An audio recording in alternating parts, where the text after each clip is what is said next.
yasira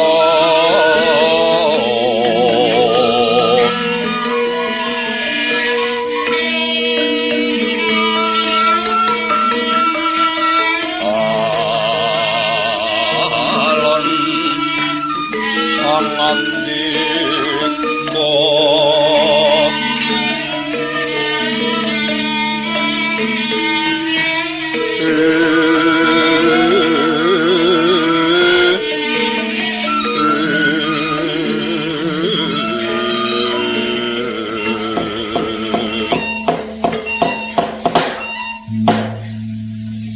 jagat Dewa Bathara ya jagat pangestungka Ulup Abimanyu wonten pendika ingkang adhawuh Kanjeng Hyang Penemban nimbali wayah paduka pun Abimanyu durung sawetara prataming pertapan paran sira padha raharja Kulup raharja lampah kula nir ing sambekala mboten langkung wayah paduka ing prangkawati ngaturaken sumungkeming pangabekti kula mawantu-wantu konjuk sandhaping pepodo iya Kulup Abimanyu tak tampa tangan loro siratur pangabekti kakalungaking jangga kapetek ing pernaja rumeketing werdaya mimbana bawa laksana namung pangestunipun kaki marang sira Kulup diage tampanana katadhang ing tangan kula kekalih paring pangestu paduka Kanjeng Panembahan kula pundi wonten ing mestaka dados jimat Kakang Semar kula Panembahan tekamping pertapan nderekake momongamu Kulup Abimanyu kowe padha raharja Kakang nggih awit saking mundi pangestu sampeyan sangadi Penemban raharja nirhing sambekala namung bekti kula kadur Penemban iya ya Kakang namung tiba padha-padha nala gareng wonten pengendika ingkang adhawuh tekamu ing pertapan Satwarga kowe padha raharja awit saking pangestu paduka sangadi pinandhita swan kula raharja niring sambikala mboten langkung kula ngaturaken sungkeming pangabekti kula mawantu-matu mugi konjuk sandhep padha paduka sangadi Panembahan iya kula kareng tak tampa gawe gedhening atiku amung pangestuku marang kowe tampanana kula tadhang ing tangan kula kalih paring pangestu paduka sangadi Panembahan kula pundi wonten ing dada dados tuladha dhateng sagung para mudha ingkang sami andum tedha sagedos padha-padha Reng ngopo kowe kuwi gawe lingseme sing tok dereki olehmu nata basa ngrakit ukara ora maido trampil ning tegese ora maton coba saiki nganggo nalar apa kowe bisa matur ana ngersane sangadi Penemban kula pundi wonten ing dada lho wong mundi kok wonten ing dada coba ayo tak takokno wong sak jagat yen mundi ana sirah amarga padha-padha nggawa kuwi miturut kumrembyaing tangan obaing awak pamane nggawa sawijining barang ana sirah kuwi jenenge nyunggi yen ana ing pundak kuwi jenenge mikul yen ana dada kuwi mbopong yen ana geger kuwi gendong yen nganggo tangan jenenge nyangking yen nganggo cangkem jenenge gondol anggere tiba Bagong kok mawut coba marga basa Jawa lho Reng basa Jawa kuwi kejaba akehing cacah uga kedaling lesan kuwi mawa teges dhewe-dhewe nadyan basane padha ning yen lagune beda tegese sedi pamane ngene reng yo terusno kuwi malah penging neruske ngono yo terusno kuwi padha becik Bagong cekapan Wong takon iki padha becik kok cekapan iki piye? Aku arep muni becik wong sak temene aku ki lho.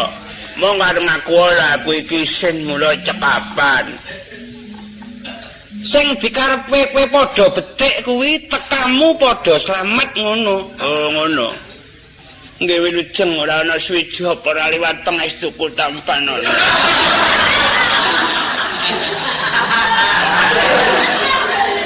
Kuwi jenenge ngladus.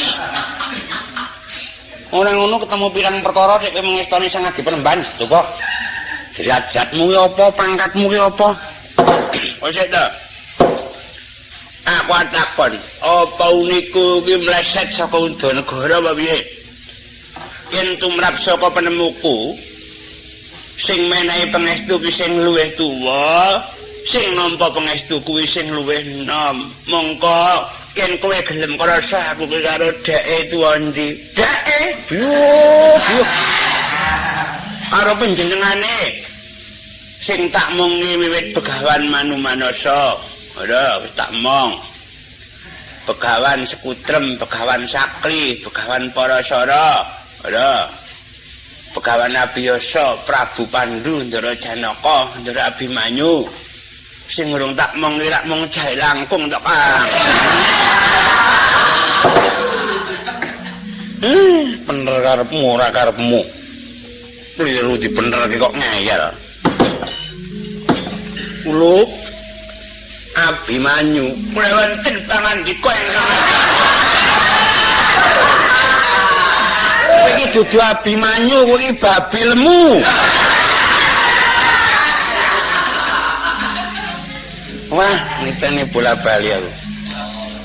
Anggere kepethuk wong kaya Bagong iki ngentekke nalar, dedeke kaya ngono, kulitane kaya ngono biyu. Sing dicake liyane aji pengeyelan ora ning.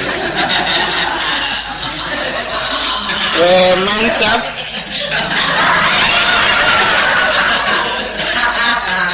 Disrengeni dek mantap. Sing digul-gulke bewele kuwi.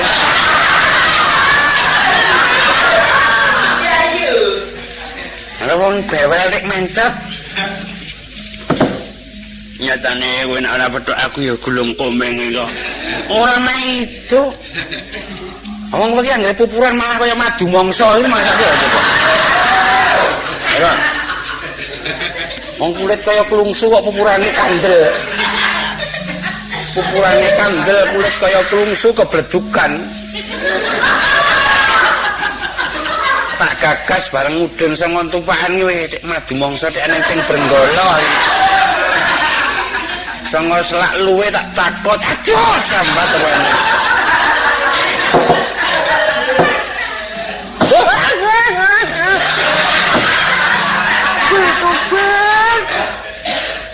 Sawene sepi nyenyet bareng dagelan-dagelan teko.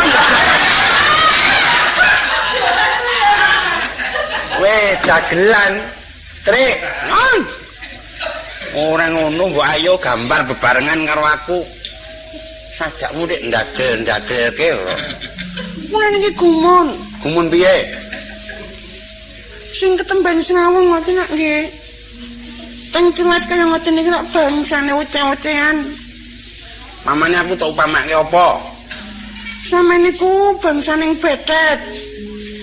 Betet semene gedene iki rak rai ngone-ngone mara tuamu apa ning coba. Semene kok betet to. Ulup Abimanyu. Wonten pangandika ingkang adhawuh Kanjeng Panembahan. Apa darunane? Tak sawang wiwit sira munggah ing undak-undakan pertapan. Awis tinggal lamun rengwing pasemon atitik saka tepunging mimba petenging pepolatan. Sajaya nandhang duh kita kula yen to tanpa sangsaya tumuli matur ingkang prasaja ndak midhangetake ingkang tetela.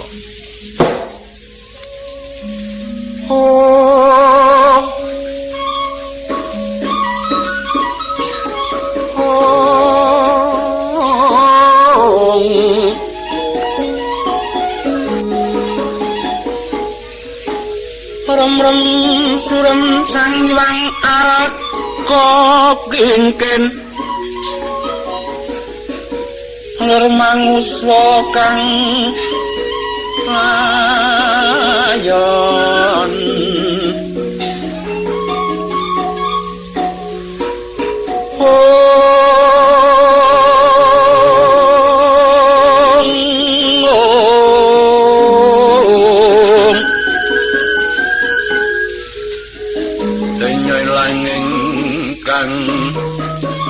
mamanisi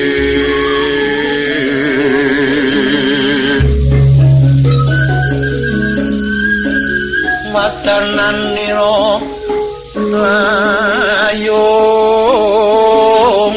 kumah udam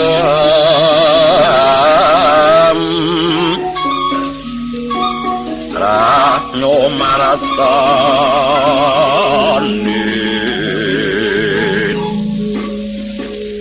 marang sariran nira melat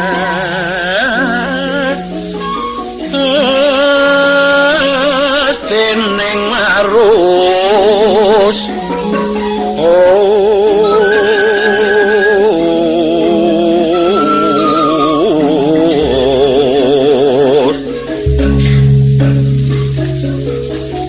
kakono bang sumirat sabawana kadi kawaratan gede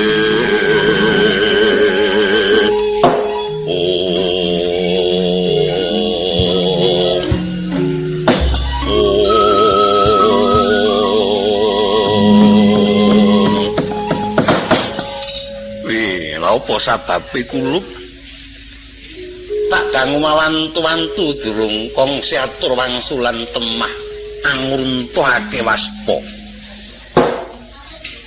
kaya-apa darunane Kakang Semar bendaramu mengkono kula niki ambak dadi wong urip sampun kinodrat duwe mata yuyu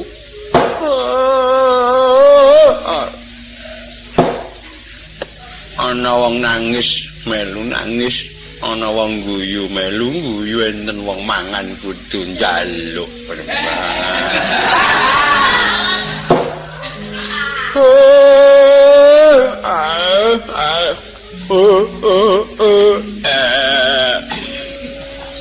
nangis ki sampah yuk ayo ora meneng pengen tak suwuk nganggo botol apa piye ayo nangis kok sampah coba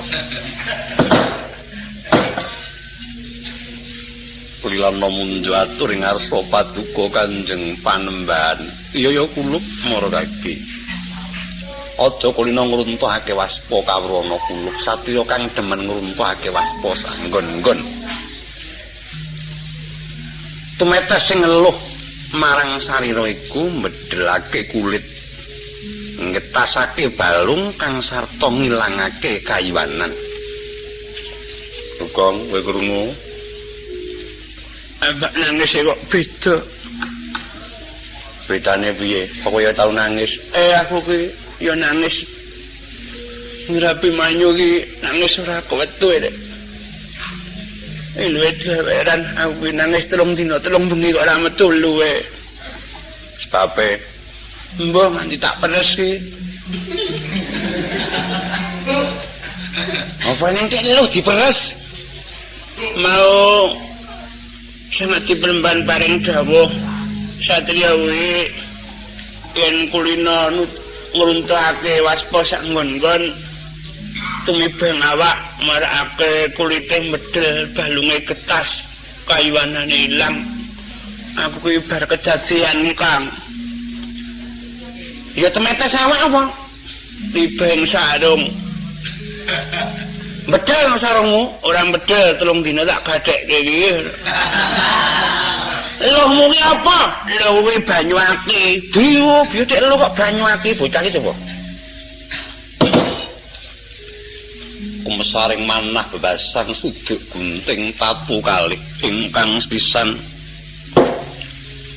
ngraosaken murtaning para pepundhen ingkang sampun lami mboten timbul ing nagari Ngamarta dereng mantra-mantra wonten sulak-sulak ingkang ambabar pepadang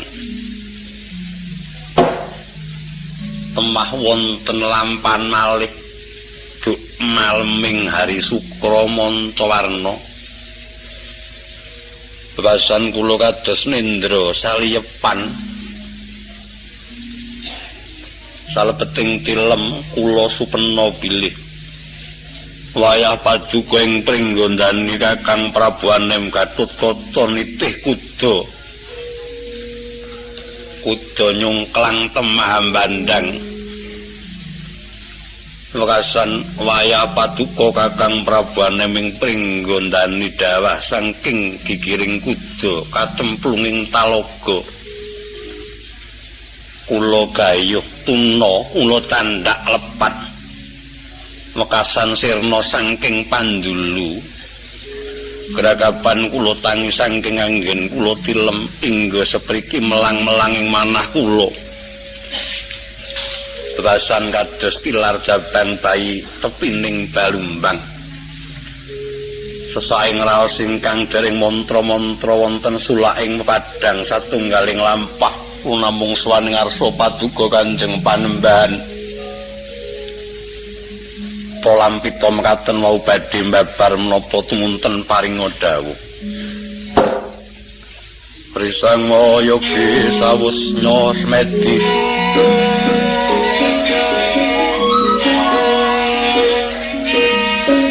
mungking patrabaan wis dangun ningali widiling sasongko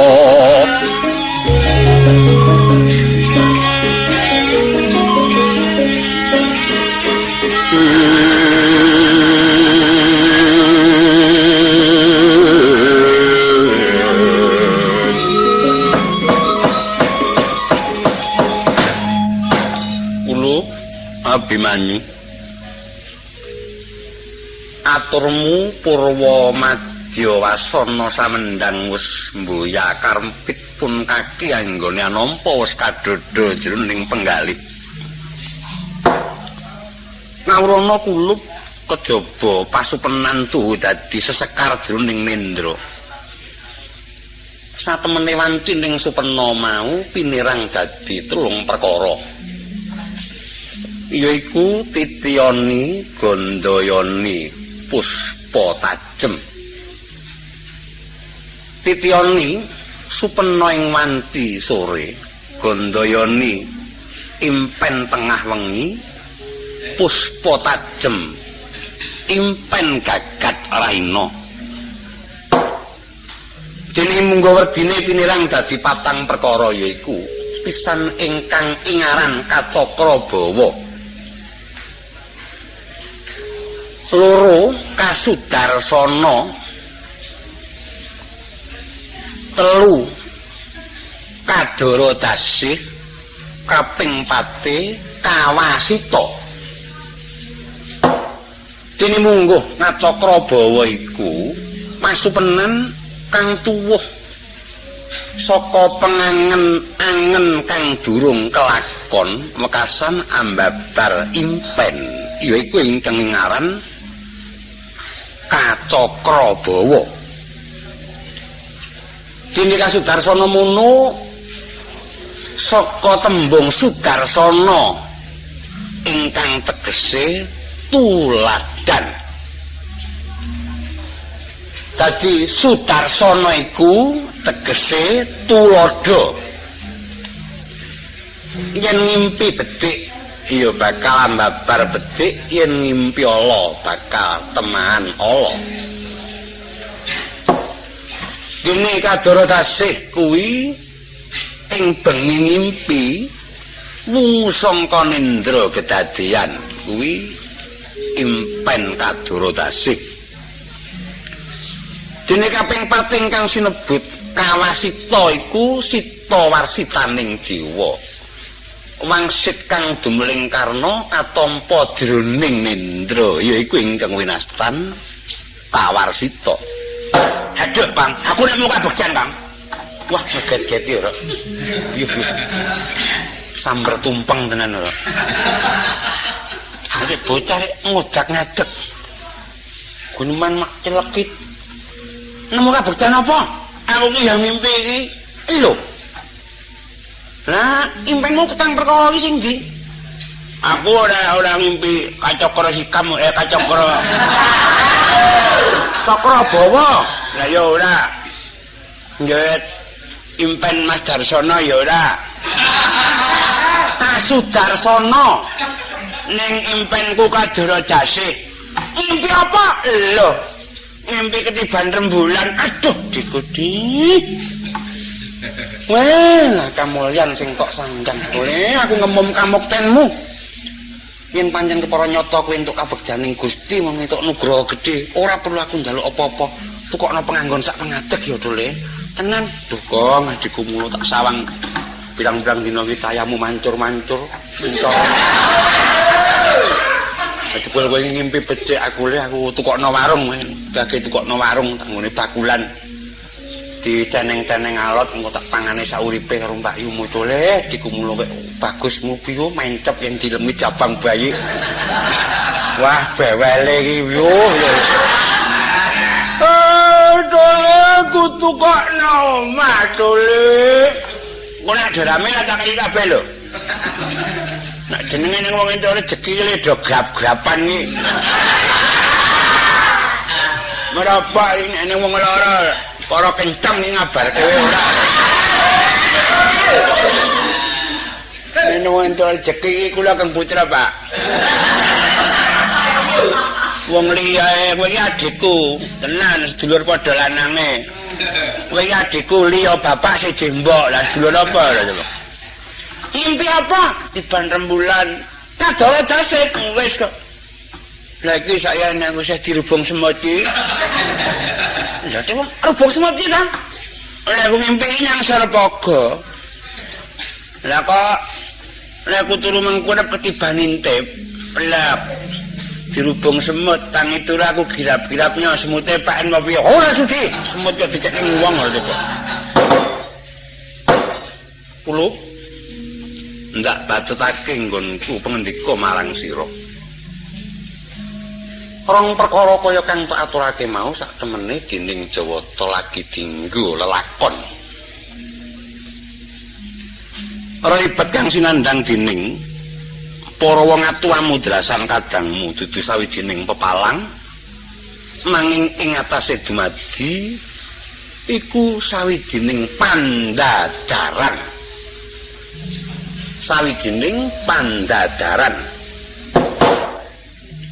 Ulup Abimanyu wonten pangendika ingkang adhawuh jangkaning dewa kodrating jagat kauling para Brahmana Resi Pandhawa tan bisa ketidir yen durung keliwat Baratayuda Jaya binangun anane durung padha timbul sayekti para wong atuwamu lagi mempen ana papan kang permati kang ora perlu tak gancarake arah kang sarta dununge mengko sewu dalan ingkang kapranggul ing sira bisa suka pituduh lan bisa andalari pepadang nggonmu anandang pepeteng seranane mengko yen sira wis prapta ana tepining Kuru Kasitra sak ucape pamongmu Kakang Semar aja tok suwalani sabab iya Utape Kakang Semar kang wis duwe jeneng Jurudyah Punta. Iku mengku Surasa dadi pamonge para satira suci lan para satira agung. Ingkang rina wengi tansah angesti memayu hayuning jagat miwah karaharjaning sagung dumadi. Sadungkapan maneh sira kula bakal antuk pepadhan. Ana tulising Hyang Widi wong kang sabar lan narima kinanjar dawa umure. Yo kene Semar niku saya tua suarane kok saya gali. Gali kok gali.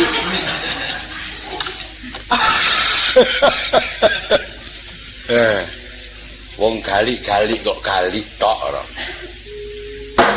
Suke kadang pawong mitra kinacak ing sesama.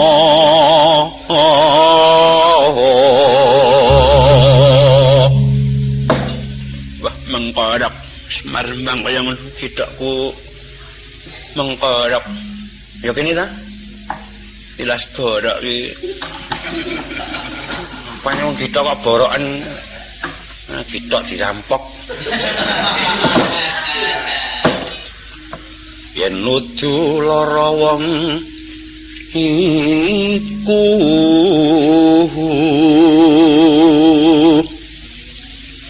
gampang gone antuk tombo.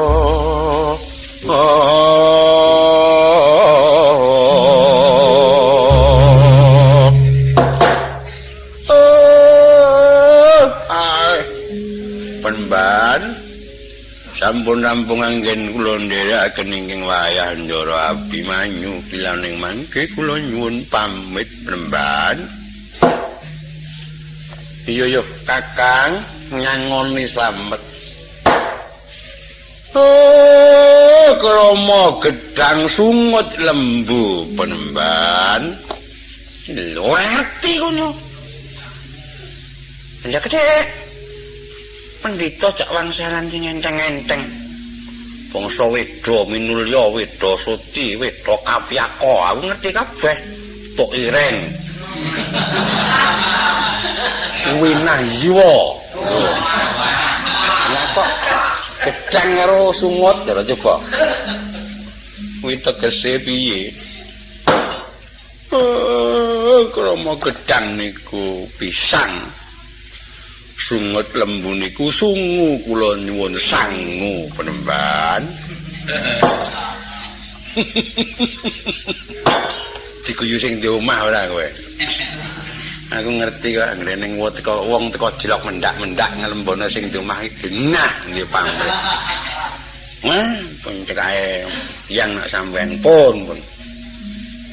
Wong kok apa-apa pinter. Oh, maca pinter, ndalang pinter. Joget pinter, kacar rokok. Wah, kowe saiki.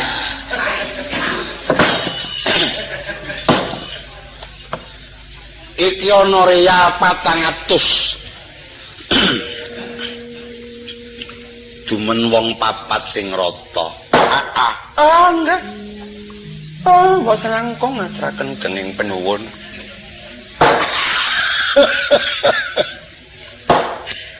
Asmarandana sakpada entuk 400 reya. Lho, nolo gareng apa-apa, Dek. Iki diparingi duit 40 real. Kon ngedum wong papat. Aku tak njukuk 10, kowe sing 30-nya dumen wong 3 doli. Wong tuwa ripet cangkae aja kaduan karo bendaramu, aku tak disiki mlaku. Doli. Wes. Aduh arep motong gulu. Lho. Truk, ini ngapa? Lho. Wong telu diparingi Rp3. Aku tak njukuk Rp1 sing Rp2 dumen karo Bagong. Weh. Kang. Minta Rp2. Kaceke ngarep mau gembrojok kok tekan mburi tiritir saya.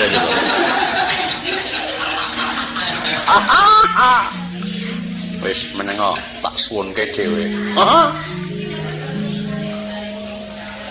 Kawrana sejatining urip manungsa urip maning donya persasat mung mampir ngombe. Wong sing blater nyang cengkok ora kewan. Yang katis kok ngendi wae iso ning tibodong ngono. Upama manuk mabur lunga saka kurungan iki bangsa ngelmu dhuwur. Ahli batinan. Kruk.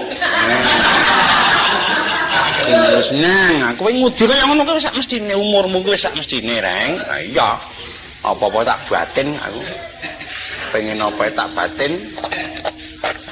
Pundi pentokan benjang lho iki iwa kongsi. Alalu. Gawat. Liwat-liwat. Wur.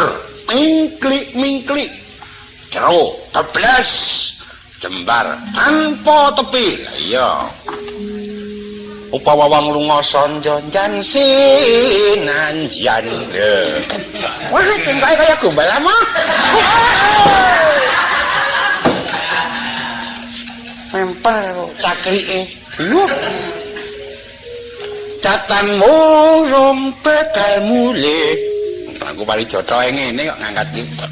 Nuladol laku utama ngono kok. Mulih mula-mulanya. Witing klapa.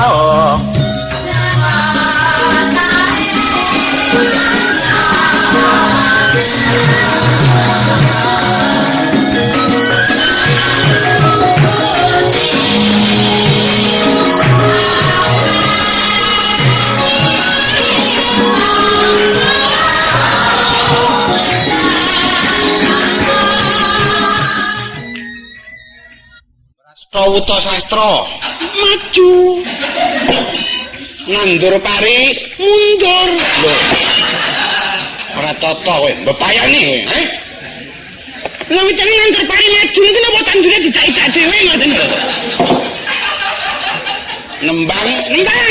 nembung tembang apa sing mang bisani takon apa kowe ngaji Kang ajake pinter kok candrike Kambo, tandang kula, maeso langit, maeso jenar, niku dadi kembang niku. Pangkur, inanti, sinom, telek, lho niku lho. Niku iki nekat. Ditinggone barang ditokke lho. Menangi jaman edan ewuh kaya ing pambudi. Arep ngedan ora tahan yen tan melu anglakoni Toya keduman milik kaliren wekasanipun awit karsaning dewa peco-pecane kang ali luwih peco kang eling lawan mas padha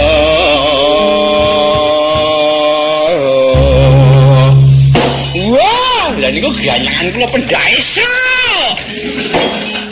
Tenan, asemen takon apa? Kula niku pangkor, teng desa kula niku dadi kalih bojo kula sepriki niku perkara pangkor.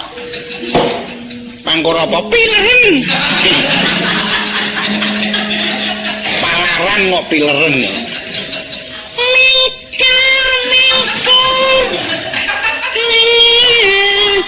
Kosha ayam mes wetan iki wedok meneng suarane sing wedok kok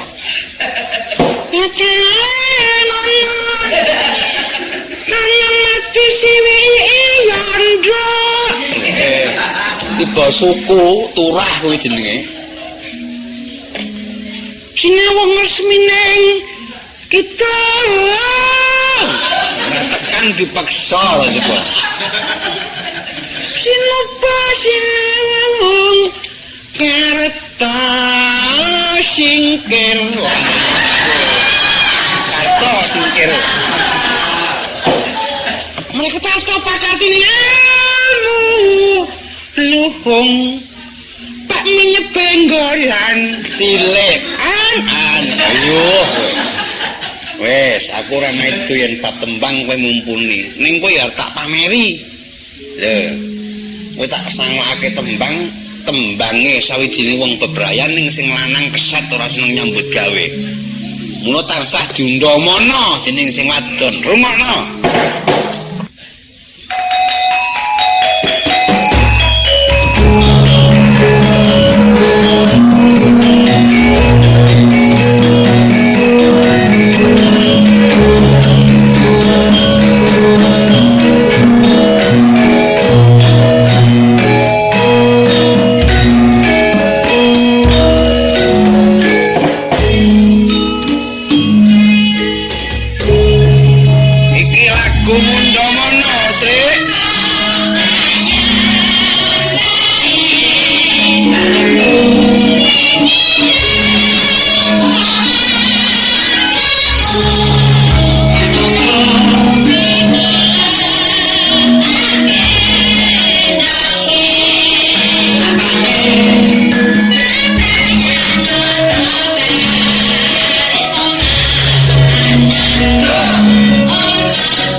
Slendro patete sanga Trik bisa ditindakake priya lan wanita dene surasane ana sawijining priya kang sungkan nyambut gawe mongko kulawargane akeh.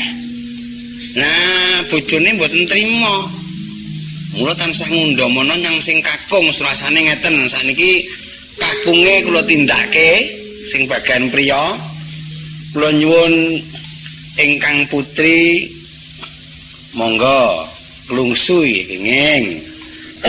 Oh, ijuan tanpa gamelan kajenge cetha cakepane. Monggo, Mbak. Lolo topika ayam bae. Iki dilokke lulu topil kok ayam bae. Karepmu lho, takon.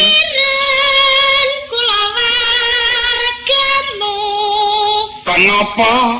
Pikulen tak gendongi. Pikulen tak gendongi. Apane? Kaget sing lanang. Apane? Lho. Bebrayan nata bale soma. Terus Ana Lho, anak. omah Lho, ditata sing becik gunane aku wegah ninggal omah. lho wong lanang sing cubluk Malah nyubluk-nyublukke lho coba. Wong aku ki seneng nang omah dicubluk-cublukke.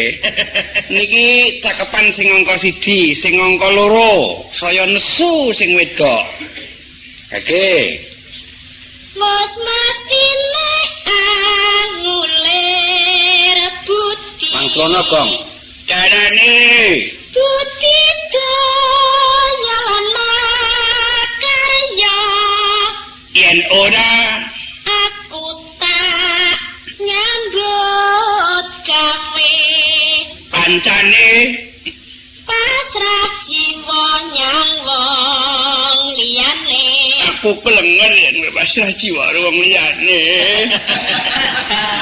Terus anak lho, omah lho, masa barang kowe aja nekat aku tobat ya, aku nyambut gawe. Suara kaya lampor kok sambung coba. Nah niku nggambarke sawijining wong lanang sing sungkan bojone mboten trima, gregeten arep pasrah jiwa raga teng wong liyane. Aku ya tau digedhak bojoku ngono. Mongko mangsa aku apa-apa ya ora kekurangan, olehku ngujo nyang bojo. Ngujo apa? Kepiye to? Lah cekae ana mung bojone wong lumrah kemukteni ngungkuli bojo kowe ora ngeneng. Lho, apa-apa? Ayo kuwi meling karo aku Mas, nak kowe nyang pasar tukokno sepatu sandal. Olehku tuku karo sing di toko argelut tak kandhani. Lho sebabe? Lah kuwi tuku sisian sandal gur sisih, sepatu gur sisih. Olehku tuku argelut tekan omah dituthuk bathukku, ora. Sebabe? Lho nduk, kowe jare meling sepatu sandal iki tak tukokke. Bojoku ki malah muni-muni kowe wong lanang goblok. Lho goblok piye? Aku njaluk apa? Njaluk sepatu sandal. Ayo iki sawangan iki apa? Nggih niku sepatu. Ha iki niki sandal. Lah iya apane? Kena kowe njaluk sepatu sandal itu kok sepatu sisih sandal sisih kok ora gelem malah dipethung ke aku coba. Sing dikarepe sepatu sandal kuwi ngarepe kaya sandal, mburine kaya sepatu. Maune ora janji. Aku ki wis leh kutu kowe bekenengan digeguyu wong sak toko tak tekati. Oleh manyang-manyang piye? Mas, mbok kula tumbas sepatu sisih mawon. Sing duwe toko ki lho kula niki ing ngatasi dagangan dituku nggih entuk ning lek ajeng ngangge pripun. Nggih pun to bakune kula tuku. Karo bekenengan dikekke bareng wis dibuntel sepatu wong sisih, aku njaluk sandal ya sisih. Sing toko di toko ki jegigian kuwi arep apa? Niki melingane bojo kula njaluk sepatu sandal kok jebul sepatu sandal iki ngarepe sandal mbune sepatu to, Kang. Ha iya. Kuwi ngene lho bojoku kuwi pancen wong beka kok. Tenan, aku ki rak mung sanga pinter ngomong. Sujanane ngedet. Jamane karo wong ngerti tepang ora muni mbae kok disujanake apa nang iki, Pak. Mas, ning aku ki arep jagong, mbok. Yen sampean tindakan kula mang tumbaske cemara. Ning cemara ki regane larang mongko duwite cumpen tak akal. Aku golek lawe tak wentri ireng. Dinggo gelungan bojoku mangkat jagong tak goncengke sepeda. Lah kok tekan dalan iki udan bres. Bareng kodane napa ning sirahe ireng kok gelungane putih. Oke wong takon Bu Bagong niku pripun? Kok nyunggi kerupuk. Lah kemangsuli pancen bojoku ki widodari ning kerupuk jenenge Bathari Sermiar aku yang ngono.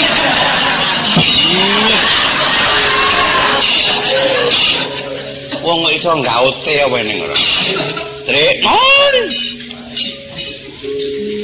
Awruh pripun? Wah, nakon napa? Mung ngaten. Kula mboten maido wong sampeyan niku sinanding dening Sang Pandhita Minulya. Upama mumpuni teng saliring kawruh ora jeneng dimokalake. Ning sak lembut-lembuting banyu isih lembut budining manungsa.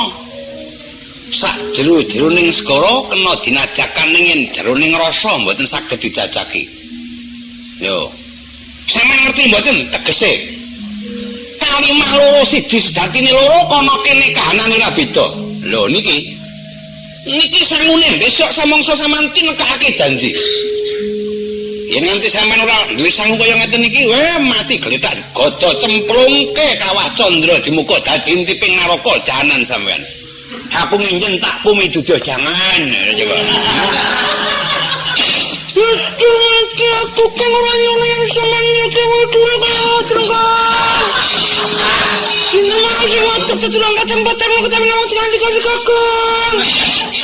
Dinten mes lagi dinten sayang mangke kowe nyombang kok bucah-bucahan kata cekik Kang. Ada pedok yang santat ya kaya ngene kira. Nggih Kang. Ning eneng syarate. Apa? Redono. Redono niku dhuwit. Dhuwit kok dhuwit. Pinten? Luwih murah. Mboten perlu akeh. Mung setali. Lha kene gampang. Lho gampang. Setali niku mengku surasa dadi talining kekadangan. Nggih, ngono bayar kenceng. Tumpangi rupiah. Tegese. Angetane piah enter nggone nampa kawruh lan ngelmu. Nggak tumpangi rupiah. Tumpangi seringgit. Kajenge pripun ngikit-ikit tanpa kembang gone golek kawulane wis ringgit kula bayar. Tumpangi lawean. Tegese pripun? Selawe, lawe tali putih talining kasukdet. Nggih, mengko niki selawe. Tumpangi ketan. Kajenge pripun? Kraket ora bisa uwal saka ing jiwa raga. Niki saged tumpangi atusan. Pripun? Men putus marang saliring kawah niki atusan. Tumpang ewon. Jenenge pripun? Golek awu nggo grujuk Petro. Oh, ora dikai malah ngono lho coba. Pun? Pun ngedengake Kang, mboten niru. Angga sedulur sing kaya ngoten bebas Kang sarta dhuwur Kang. Sing kula mampek mantu. Ayo malah aku sing pek mantu iki kowe iki kepiye coba. Ya nyawang nggonku tak entuke kucing. Kalimah loro. Napa niku? Talang. Lah oh. Lah oh. Lah kok talang? Lho kalimah nu kali sing teng dhuwur omah. Lah kok talang? Lah kok loro? Lah nek talang nek ora kayu ya seng, ora eneng kok bakal dienggo talang niku. Dadi kalimah loro niku talang. Talang. Talang. Talang. Siji dadi loro kono kene kanan ora beda. Niku gula Jawa. Ya, lho kepiye ta? Siji jatine loro ketake siji ning setangkep ta, ning jane niku ora nglirang. Kono kene kanane ora beda. Diumumke nyang ndiyen gula niku legipun nggih trek ando melujeng nggih. Jobang bayi. Duit 117,5 kok dudu gula Jawa. Dudu talang bocor. Kebruk ana pang sak nggon-nggon. Cukur kono gunung. Penting ana wong.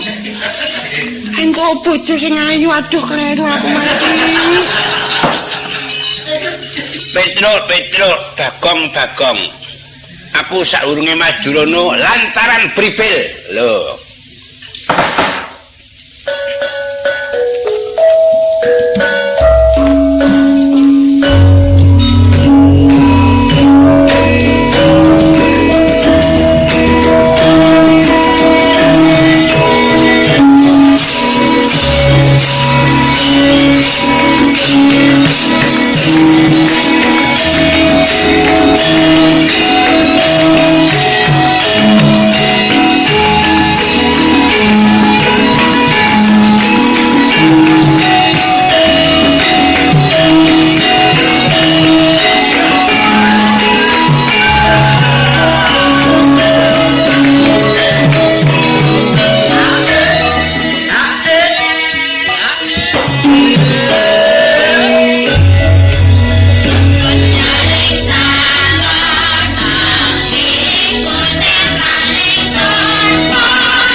dol ning dilancarake.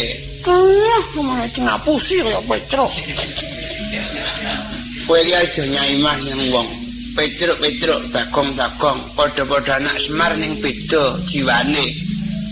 Ana kuwi mung netra harta ning kula mboten. Nganggo cara ya golek dhuwit ning aja suk-sukan. Ya golek dhuwit ning aja sarana metu dalan sing peteng. Ngono.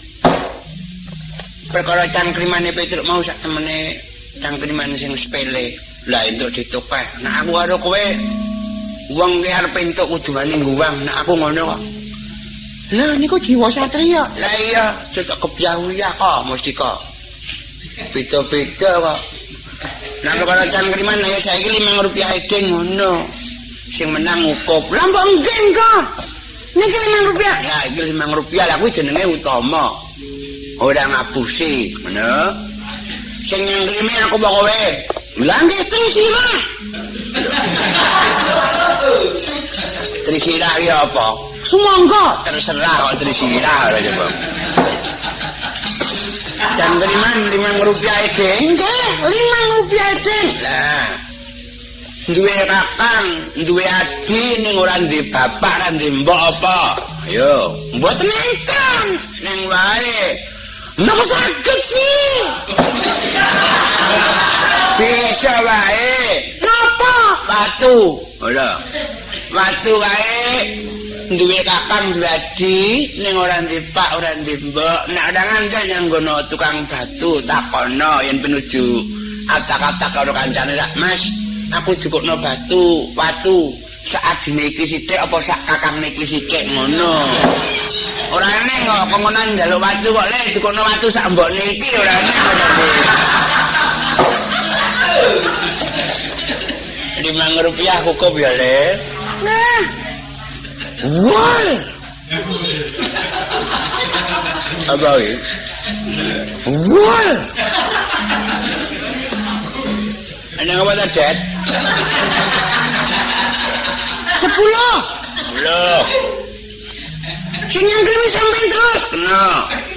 Disambung saya cendak, diketok saya dhuwur apa? Mboten ngertos.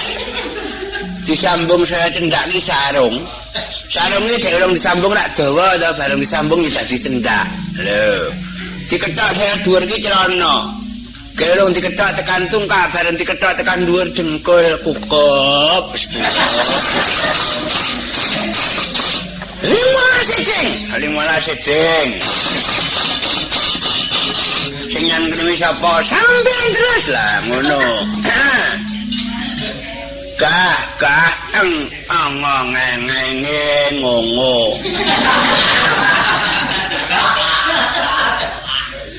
Lha niku karangan kula mah dhewe iki lak kukup sik. Iya, Kukup. Oh sik ta, sabar. sabar ngapa kula kena iso kula. Ala kakak betul carane loro mut. Iya dah. Nah menang ini gejak-gejek. Trek. Kaya aku ora ngerti cilikamu. Kowe tau tunjang gerobak lemu Mikolas lilin kok le. Menang le gejak-gejek. Ayo, saken iki. Enggak, sakit. Aku sing nyangkrimi apa? Kukup kowe saiki. Mboten ngertos. Aku ora ngomong apa-apa. Ayo. Ya Bang Bayu. Nyebul kuping untuk bayaran 50. Gong kekasaran kowe. Kaya ngene iki utamane wong kang nderek sawijining prayagung kang weruh marang sesanggemaning kasatriyan. Kamulyan rasmu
Ndara Abimanyu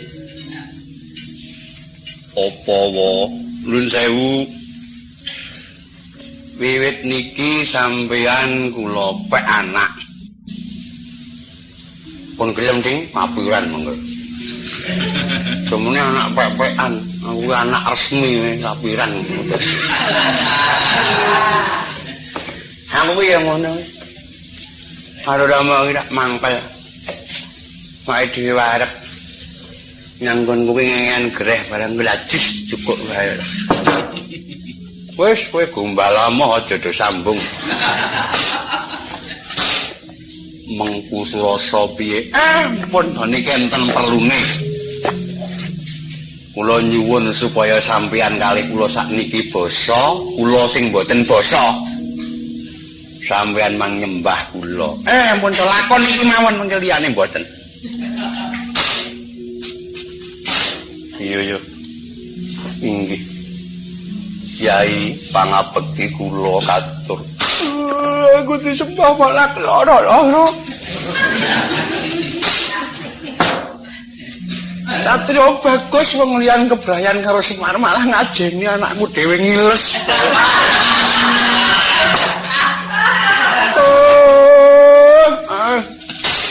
nyembah Gong nyembah peksan pangabekti kula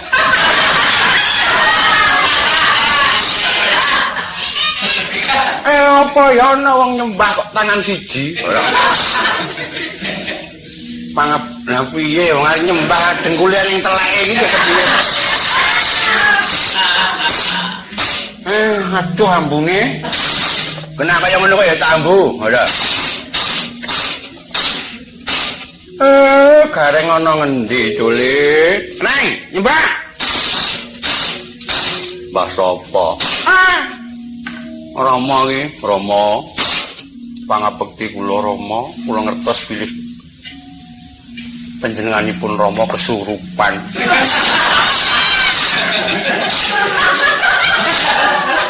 pancen sing manjing ana kene Kyai Gombal Arum kok kowe Do basa nek aku ngono anak ragil ditresnani ora basa ora apa-apa. Jemene wong aku iki jejere lho, ora apa-apa ta. Lho. Ora mau meneng wae karo aku rada segan kok. Lho. Wah ngentut. Waduh. Ya ning obat abet ki karbit terus. Mbah kula Rama. Ya dole kowe besok yen mati guponku, Pak. Sing mati kowe mbakku. Kupon wis bubrah kok. Kupon dra kayu randut las bloke wong edan iki diketeni.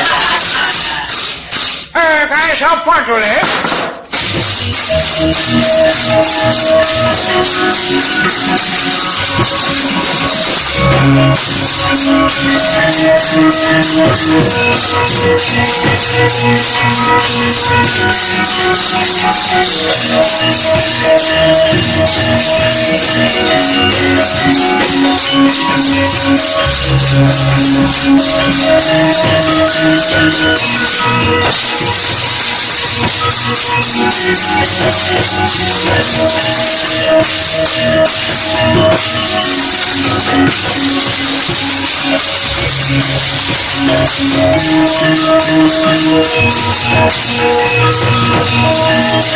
Kowe pangabekti kula Kakang Konjo apa padha?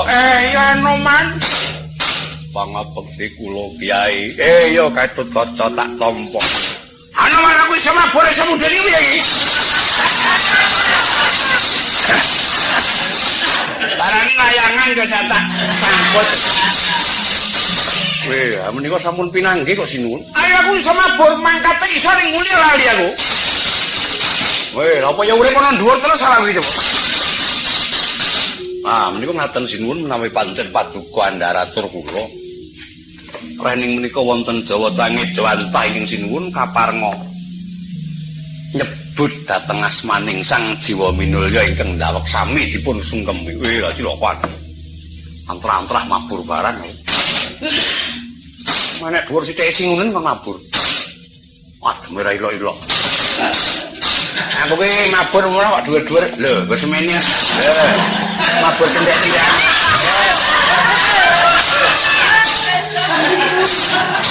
Aku bareng mabur iki awang semut kok cilik-cilik ya. Sing cetha liyane go gudheg ora ning ngene. Wah, selawas kudu mati dadi Petrus lagi iki ndara Abimanyu jajar Bagong. Yang padha-padha putrane kene Semar. Wong aku sing sedulur mambu kringete ora betah. Lah yen nek ndara Abimanyu ya betah wong diampet kok. Ya engko mung wahing ngono. Kiai Semar, Kiai Semar. Apa sinuwun? Aku ora iso mudhun. Mau nili munggah ki piye? Kendor kosok.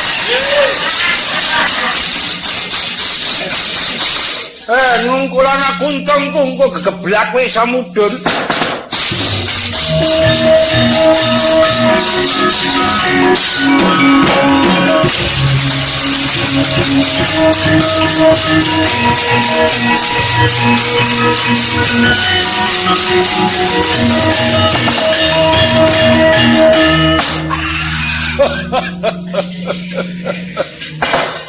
Ada mau guyu kaya wedang umop. Raden Manongan. Anoman. Ayo nggawa Raden Gatotkaca. Abene mabur dhewe bundelan kampung. Yai kula nyuwun sih pitulungan paduka Kyai. Ing sekawit momongan paduka Raden Gatotkaca menika meh kemawon kedrawasan labet kenging detamelipun Kawanila Yaksa. Sampun saged kula pulihaken rengkaning sarira namung kuciwa dereng saged ngambah dirgantara. Kyai, mbok menawi nggih namung paduka ingkang saged damel sarana Raden Gatotkaca bangkit dirgantara malih.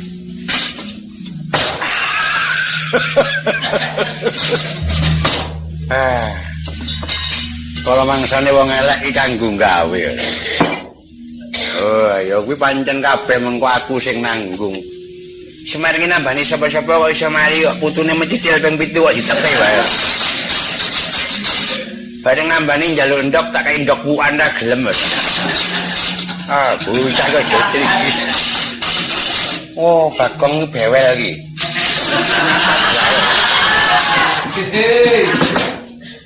Sing kandha Gatotkaca ra iso mabur iki sapa? Iki kula Semar piyambak. Ah, Gatotkaca iki bisa mabur, mboten saged.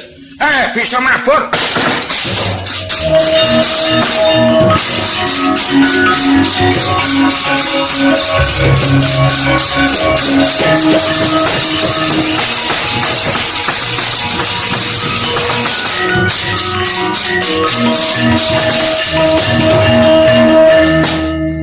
Aturaken kenging panuwun tanpa pamit Yai. Kok anoman jare muni. Gatotkaca ra iso mabur iki piye? Mbak. Gimana? Saemper we, Mak. Apane to? Sebatas kula saged miber. Kowe iki wis kencakan mulu. Ora iso mabur, Mbak. Kula kajeng saged mabur. Yo, aku melu sabiyantu Bagong. Piye, Kakang? Bagong kok ora iso mabur? Pancen Bagong ora iso mabur. Mak kowe muni bisa, Mak.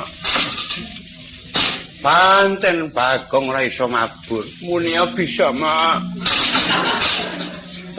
Pancen Bagong muni. Wong gerang ora digeblok wetenge kok ora. Anake penyedak iso mabur kok ora iso. Nah kowe iso mabur arep ngopo? Nang memean sing ora nang sing nunggu jare.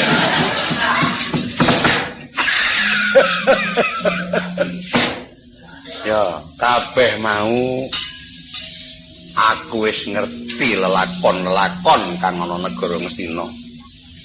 Ning mengko bakal kuwiyak wadi-wadi kang isih padha sesingon. Ngenten ana wasisaning mangsa kala, miras pantes ngenteni bapak-bapakmu. Kene betul.